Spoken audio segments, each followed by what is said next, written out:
অপেক্ষাৰ অন্ত পৰিল। অৱশেষত অসমৰ জনপ্ৰিয় অভিনেত্ৰী বৰ্ষানীৰ বিষয়ে অসমবাসীৰ ৰাইজক দিলে এটি ভাল খবৰ। যিটো খবৰৰ বাবে সমগ্ৰ অসমবাসী আজি বহু দিন ধৰি অপেক্ষা কৰি আছিল, সেই খবৰটোৱে আজি সামাজিক মাধ্যমৰ আগত অৱগত কৰিলে অভিনেত্ৰীগৰাকীয়ে। আপুনি হয়তো জানি সুখী হ'ব, বিশেষকৈ বৰ্ষানীৰ বিষয়ে অনুৰাগীসকলে এই খবৰটো শুনি যথেষ্ট উৎফুল্লিত হৈ পৰিব। বিবাহৰ কিছু বছৰ পাছতে আহিলে এটি ভাল খবৰ।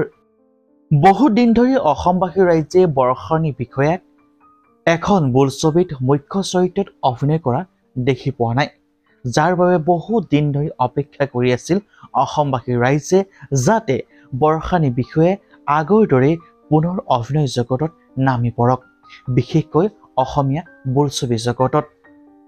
কিন্তু অনুৰাগীসকলৰ আশাক নিৰাশা নকৰি অৱশেষত বৰ্ষানীৰ বিষয়ে আৰম্ভ কৰিলে সপোনৰ এখন বোলছবি।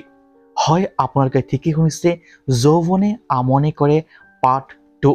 যিখন বোলছবিৰ পৰা অভিনয় জগতত পাতনি মেলিছিল, সেইখন বোলছবি দ্বিতীয় খণ্ড কৰিবলৈ ওলাইছে অভিনেত্ৰী বৰ্ষানীৰ বিষয়ে আৰু তেওঁ পৰিয়ালবৰ্গই।